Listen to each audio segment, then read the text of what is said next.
जुगनू बचपन से ही पागल था। उसे दीन दुनिया की कुछ खबर नहीं थी। कभी हंसना, कभी रोना, कभी बच्चों की तरह खेलना और उछल कूद करना। जुगनी की माँ आनंदी कहती है, क्या करें, कुछ समझ नहीं आता। अभी तो हम हैं इसका ख्याल रखने के लिए। अगर हमें कुछ हो गया तो इसका ख्याल कौन रखेगा? इसकी शादी कर देनी चाहिए। आखिर हमारे बाद इसकी देखभाल कौन करेगा? अरे पगला तो नहीं गई हो आनंदी? भला इस पागल से शादी करके कौन अपनी बेटी का जीवन तबाह करेगा? तो फिर ये घर, जमीन, जायदाद कौन बरतेगा? कोई नाम चलाने वाला भी नहीं रहेगा। अरे हमारा बेटा पागल है, इसकी शादी कभी नहीं होगी। अपनी ढलती उम्र और जुगनू के बारे में सोचकर वो दोनों बहुत परेशान रहने लगे। एक दिन उधर से गांव का मुनीम गुजर रहा था। दीनानाथ को देखकर वह रुक गया और पूछने लगा, अरे दीनानाथ, क्या हाल है? बहुत दुबले हो गए हो। बेटे की चिंता खाए जा रही है मुनीम। पागल है, समझदार होता तो खुद संभल जाता। अगर हमें कुछ हो गया तो यही सोचकर कलेजा फटा जाता है। अरे तो ब्याह क्यों नहीं कर देते इसका? ना जाने ब्याह के बाद सही हो जाए। मैंने ऐसा देखा है, कुछ पागल शादी के बाद ठीक हो जाते हैं। अरे लेकिन एक पागल से अपनी बेटी की शादी कौन करेगा? मेरी नजर में एक लड़की है, बुआ के पास रहती है। अब जब वो शादी के लायक हो गई तो उन्हें बोझ दिखाई देने लगी। वो किसी से भी उसकी शादी करने को तैयार है। बस उन्हें राजी करने के लिए कुछ पैसे दे देना। आखिर इकलौता बच्चा है तुम्हारा। ये सोचकर दीनानाथ और आनंदी की खुशी का ठिकाना नहीं रहा। बस फिर क्या था, मुनीम ने हिमिका की बुआ को पैसों का लालच दिया और जुगनू के साथ शादी करा दी। हिमिका इसे ही अपनी किस्मत मानकर ससुराल आ गई। शादी के बाद पहली रात जब हिमिका उसके कमरे में गई तो जुगनू बोला, ए लड़की, तुम मेरे कमरे में घुस आई। अब भागो यहाँ से, वरना तुम्हारे सिर पर डंडा मारूंगा। मैं आपकी पत्नी हूँ और आज से मैं इसी कमरे में रहूंगी। माँ, देखो तो इसे, ये चुड़ैल जबरदस्ती मेरे कमरे में रहने आ गई। बेटा, ये तुम्हारी बीवी है। आज के बाद तुम्हारा ख्याल मैं नहीं, हिमिका ही रखा करेगी। इसलिए तुम शांत हो जाओ। हिमिका सोचने लगी, अगर माँ और पिताजी जिंदा होते तो मेरी शादी एक पागल से कभी नहीं करते। जुगनू ने कहा, सुनो। बोलो। अच्छा तुम नाचो, मैं ताली बजाता हूँ। पागल तुम हो, मैं नहीं, जो तुम ताली बजाओगे और मैं नाचूंगी। माँ देखो, ये पागल लड़की मुझे पागल कह रही है। ये कहकर वह रोने लगा। आनंदी ने डांटते हुए कहा, बहू, खबरदार मेरे बेटे को जो पागल कहा तो। वक्त गुजरता गया और कुछ दिनों बाद आनंदी और दीनानाथ एक एक करके ये दुनिया छोड़कर चले गए। एक दिन अचानक वहां जुगनू के चाचा चाची आ धमके। चाची रामकली बोली, आए हाय, कैसे मनहूस कदम पड़े इस कुलच्छनी के, जो मेरे जेठ जेठानी दोनों को खा गई। हाय, मेरा जुगनू अनाथ हो गया। चाचा अमरनाथ भी बोले, अरे ये इस घर में रही तो कल को जुगनू भी। नहीं, इस घर का चिराग कैसे बुझ सकता है? हम ऐसा कभी नहीं होने देंगे।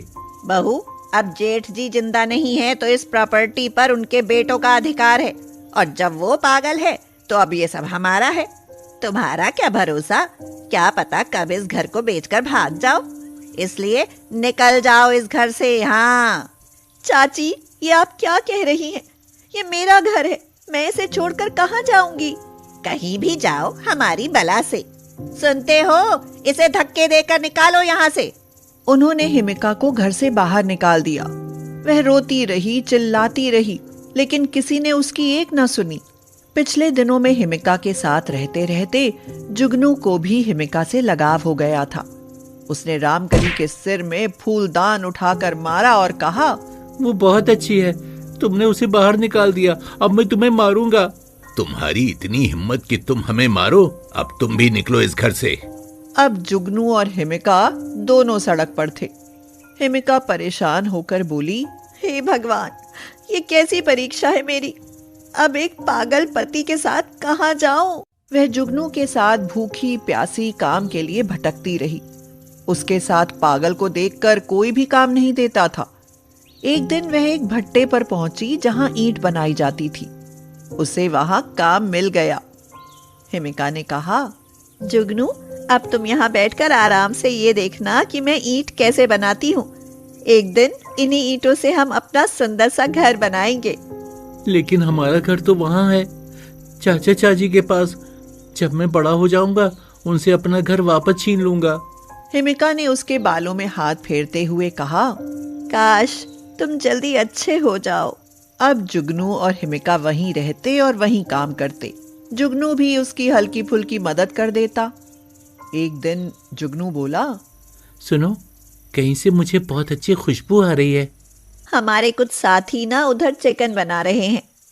मुझे भी चिकन खाना है, अभी खाना है, मुझे चाहिए चाहिए। हमारे पास चिकन बनाने के लिए बर्तन नहीं है जुगनू। मैं तो सब्जी भी मिट्टी के तवे पर ही बना लेती हूँ। अरे बर्तन की क्या जरूरत, हांडी में बनाओ ना, माँ भी तो बनाती थी। हिमिका चिकन ले आई। उसके पास एक हांडी थी जिसमें उसने आटा रखा था।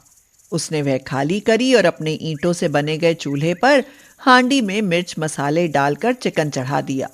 चारों तरफ बहुत अच्छी खुशबू फैल गई। भट्टे के मालिक ने कहा, अरे भैया, चिकन तो यहाँ सब बनाते हैं, लेकिन ऐसी लाजवाब खुशबू किसी के यहाँ से नहीं आती। सोच रहा हूँ जब तुम्हारी इस हांडी के चिकन की खुशबू इतनी खतरनाक है तो स्वाद कैसा होगा। मालिक, अगर आप अमीरी गरीबी का भेद ना समझें तो आज खाना हम गरीबों के यहाँ ही खा लेना। कोई बर्तन नहीं था इसलिए हांडी में चिकन बनाया है। मालिक खुश हुआ और खाना खाने के लिए तैयार हो गया। हिमिका ने चूल्हे पर फटाफट रोटियां बनाई और चिकन के साथ मालिक को परोस दिया। मालिक ने बड़े मन से खाया और बदले में 200 रुपए भी दिए और बोला, मैं तो कहता हूँ हिमिका, ये ईंट बनाना छोड़ो और हांडी चिकन का काम खोल लो। सच में मजा आ गया, ऐसा चिकन तो मैंने आज तक नहीं खाया। हिमिका ने भी जब हांडी चिकन खाया तो उसे भी लगा कि ख्याल बुरा नहीं है। उसने अपने मालिक की मदद से हांडी चिकन बनाकर बेचना शुरू कर दिया। अब हिमिका से वहां आते जाते सभी लोग हांडी चिकन खरीदने लगे। हिमिका दिन रात मेहनत करती। धीरे धीरे वहां अब एक हांडी चिकन के नाम से एक छोटा सा ढाबा बन गया। धीरे धीरे गरीबी के दिन भी दूर होने लगे। हांडी चिकन खाने के लिए उसके पास बहुत दूर दूर से लोग आने लगे।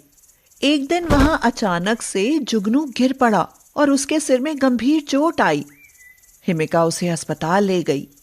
3 दिन बाद उसे होश आया तो वो बिल्कुल ठीक हो चुका था। हिमिका की आंखों में खुशी के आंसू भर आए। जुगनू बोला, धन्यवाद हिमिका, तुमने मेरी जान बचा ली। मुझे सब कुछ याद आ गया है, अब मैं बिल्कुल ठीक हो गया हूँ। आज मैं बहुत खुश हूँ जुगनू। अब घर चलो, कई दिनों से ढाबा बंद है। हांडी चिकन के ग्राहक इंतजार करते होंगे। नहीं हिमिका, पहले हम अपने घर जाएंगे ताकि चाचा चाची को उस घर से बाहर कर सकूं और फिर हम वापस अपने उसी घर में रहेंगे। जब वो दोनों अपने घर पहुंचे तो जुगनू को ठीक देखकर वो दोनों घबरा गए। जुगनू ने उन्हें डांटते हुए कहा, चाचा चाची, अब आप दोनों ऐसे ही चले जाएंगे या मैं पुलिस को बुलाऊं? अरे नहीं बचुआ, हम खुद ही चले जाते हैं। यहाँ पुलिस वलिस का क्या काम, घर तो तुम्हारा ही है। चाची चाचा दुम दबाकर भाग गए। जुगनू ने हिमिका को गले लगाते हुए कहा, तुमने मेरी वजह से बहुत दुख उठाए हैं, बहुत संघर्ष किया है। अब मैं तुम्हें जमाने भर की खुशियां दूंगा। अब हम अपने घर में रहेंगे। और हमारा हांडी चिकन का ढाबा? उसे अब हम दोनों मिलकर चलाएंगे। उसके बाद उन्होंने अपने जीवन की नई शुरुआत की और मिलकर अपने हांडी चिकन का ढाबा चलाने